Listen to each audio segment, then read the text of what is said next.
Welcome, children, welcome! Every year around autumn, the Chinese and Vietnamese communities would come to celebrate the Moon Festival. The Moon Festival, or as it's also known as the Mid-Autumn Festival, symbolizes the family reunion.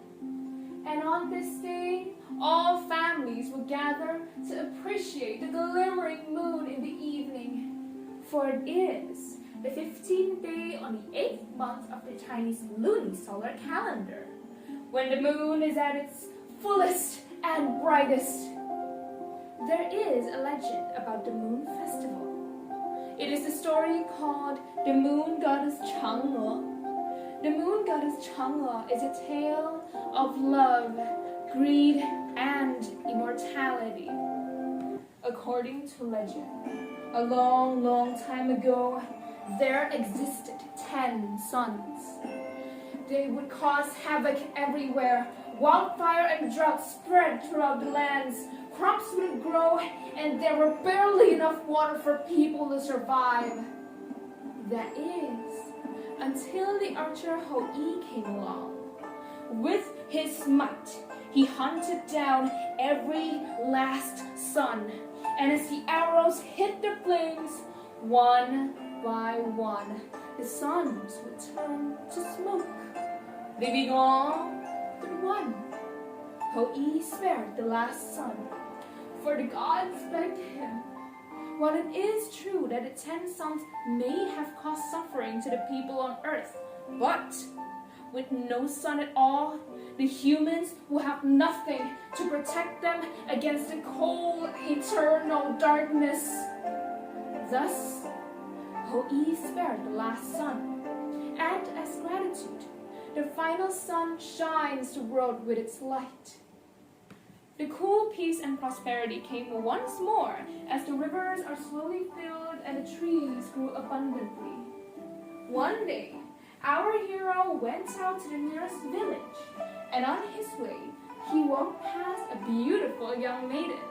He couldn't help but to stop and greet her. "Excuse me, miss. This forest seems dangerous for a young maiden such as yourself to walk alone. Mind if I accompany you?" He couldn't stop gazing upon her intoxicating beauty. Flustered, she turned to him and bowed softly. And as she gazed back, well, it was love at first sight. The young maiden was none other than Chang'e. Chang'e was a beautiful and smart woman with an innocent demeanor. As the days went by, the two grew a bond. Ho-Yi would often accompany Chang'e while she gives him her homemade cooking as gratitude. The two, their friendship slowly became love, and as the years went by, the two finally got married. The rumors of Ho-Yi's heroic tale spread fast. Even the goddess Western Queen took an interest in him. She gave him the elixir of immortality, known to turn a man into a god.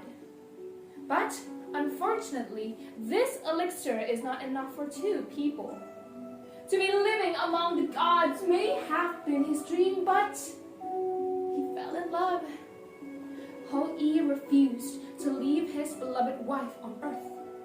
He then gave it to Chang'e to hold, to keep. The two continued living their mortal lives as husband and wife. Ho-Yi's heroic tale pulled the attention to many. Everyone wished to be his disciple. And among the many disciples that he took in was Pangmeng. He was known to be quite arrogant and lousy, selfish and envious. He had heard of the elixir his master possessed, how it could give him tremendous power and turn him into a being equal to a god. And with his eyes filled with greed, he wanted to take it for himself. One night, Ho-Yi was summoned by the village chief. Chang'e felt uneasy. As she took him outside the house, she held his hands as if to stop him. "Do you really have to go?" Hey, what's wrong? It's just a village. You're never this worried. Are you sure you can't stay? Hey, it's okay. Nothing's gonna happen. I'm Hoi. What else could go wrong? He looked at his caring wife, touched by her concern. He couldn't help but to give her a kiss goodbye and left with a smile on his face. Chang'e sighed as she saw her husband's figure slowly disappearing into the woods. Little did they know that this would be the last time the two will ever meet. The husband out for the night, leaving the lonely wife at home. The perfect opportunity for the perfect crime. Pang Meng saw this chance and took it. He approached the house sinisterly, looking left and right, making sure that nobody would follow him. And then he jumped through the window. Thump! Chang'e, who was in the kitchen, heard a loud noise. Something was off. So she took a knife with her. But as soon as she left the kitchen, she was pulled by her husband's disciple. "Show me where you hid the elixir," he says. Now Chang'e by no means was a fighter, but she was smart. Smart enough to know that this man would try to find the elixir with or without her. And if she dies here, nobody would be able to stop him. And they would be creating a new evil god. And with all of this in mind, she took a deep breath. Chang'e went inside the bedroom with a knife behind her back. Finally, the moment he has been waiting for. As soon as he saw Chang'e opening the drawers, paranoia knocked on his door. He feared that this woman might take it for herself. So he pushed her to the bed, opened the drawers, and tried to search for the elixir by himself. Chang'e saw this chance to take the real elixir from under the bed and escape. Unable to find the elixir, he turned to her and the chase commenced. Chang'e ran as fast as she could, but as soon as she reached the front door, her hair was pulled aggressively. Chang'e was fast, but Pang Meng was faster and stronger. She wanted to scream and shout, but her escape was to no avail. Hoi? How? By the moment he reached her, the only thing he'd find is her corpse. Before he could even reach the elixir, Chang'e drank every last drop. "No! What have you?" Before he could finish his sentence, a shining light glowed from the body of Chang'e.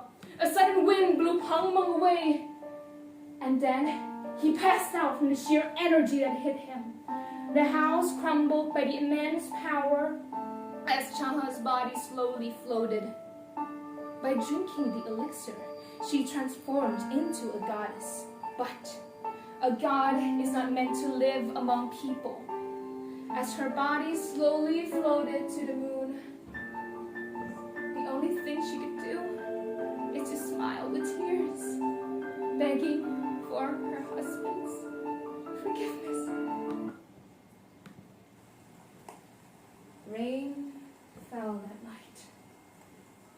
Hoi rushed back, only to find a crumbled building. Chang'e! Chang'e! He tried to find his wife. He searched every corner, pulled every debris while shouting her name, and yet the only thing he could find was his disciple who just regained his consciousness.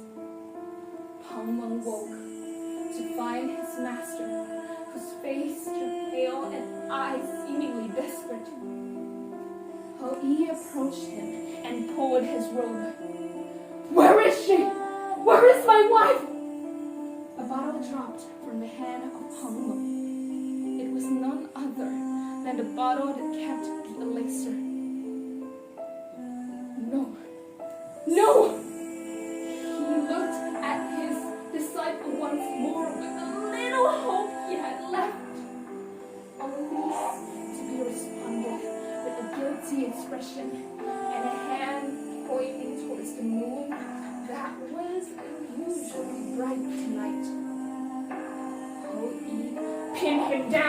and raise his sword.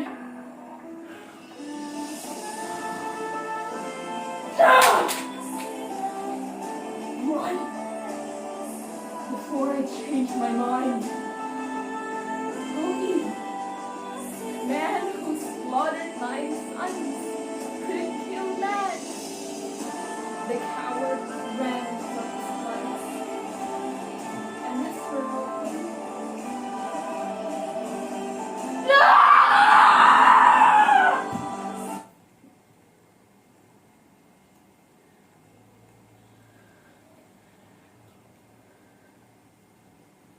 The moon shines bright tonight. The rain masks his tears. It is said that she is still there on the moon, waiting for Hoi to return. That, my children, is the story of the moon goddess Chang'e. What happens after is a tale for another day. Now, I bid you adieu, but don't forget, during the moon festival, don't forget to look up. Who knows? You might find Chang'e, the moon goddess, gazing upon you. Thank you and goodbye.